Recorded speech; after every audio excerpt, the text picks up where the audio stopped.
இந்த பைக்கோட கஸ்டமர் வந்து ஆன்லைன் மூலியமா எனக்கு கால் பண்ணி, இந்த மாரி வந்து "சார் என்னுடைய பைக் பஞ்சர் ஆயிடுச்சு. நீங்க வந்து கொஞ்சம் போட்டு தர முடியுமா? என்னால ஓட்டிட்டு வர முடியாது சார். டியூப்லெஸ் டயருன்னு" சொன்னாரு. ஆக்சுவலா டியூப்லெஸ் டயரு ஓட்டிட்டு வந்தா என்ன பிரச்சனை? அத நம்ம ஃபர்ஸ்ட்டு தெரிஞ்சுக்கணும் இல்லையா? இந்த கஸ்டமர் என்ன பண்ணியிருக்காரு, டயர்ல ஆணி வந்து ரொம்ப பெரிய ஆணியா ஏறியிருக்கு போல. அவர் அவசரத்தில வந்து ஆஃபீஸுக்கு போற அவசரத்தில வந்து வண்டிய எடுத்துட்டு போய் ஆஃபீஸ்ல விட்டுட்டாரு. விட்டுட்ட உடனே தான் என்ன கூப்பிட்டு வந்து பஞ்சர் போட்டுட்டு இருக்காரு.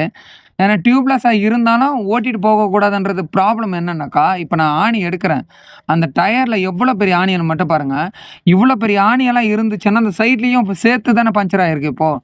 இப்போ டயரே உங்களுக்கு வந்து ப்ராப்ளம் ஆயிடுச்சு இல்லையா?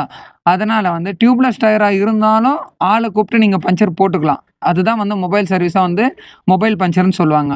அது போலலாம் வந்து நீங்க பண்ணிக்கங்க. அப்படி இல்லையா, அங்க பக்கத்துல எங்கனா கடை எங்கனா இருந்துச்சுன்னா, இந்த ஆணிய எடுத்துட்டு கூட நீங்க கடைக்கு எடுத்துட்டு போய் நீங்க பஞ்சர் போட்டுக்கலாம்.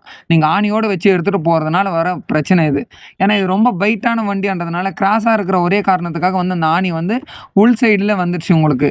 இப்ப சைட்ல வந்து 2மே வந்து மஷ்ரூம் பஞ்சர் போட்டா ஸ்ட்ராங்கா நிக்கும். ஆனா என்கிட்ட மஷ்ரூம் பஞ்சர் ஆப்ஷன் இல்லாத ஒரே காரணத்துக்காக வந்து டியூப்லெஸ் பஞ்சரா நான் போட்டு குடுக்குறேன் அந்த கஸ்டமருக்கு. இந்த கஸ்டமருக்கு சொல்லி தான் நான் பஞ்சரே நான் போட்டுட்டு இருக்கேன் நானு. இந்த வீடியோ பார்க்குற நண்பர்கள் யாரா இருந்தாலும் மஷ்ரூம் பஞ்சர் போடலாம்லவான்னு நெறைய பேர் கமெண்ட் பண்ணியிருக்காங்க. ஆல்ரெடி போட்ட வீடியோலலாம்.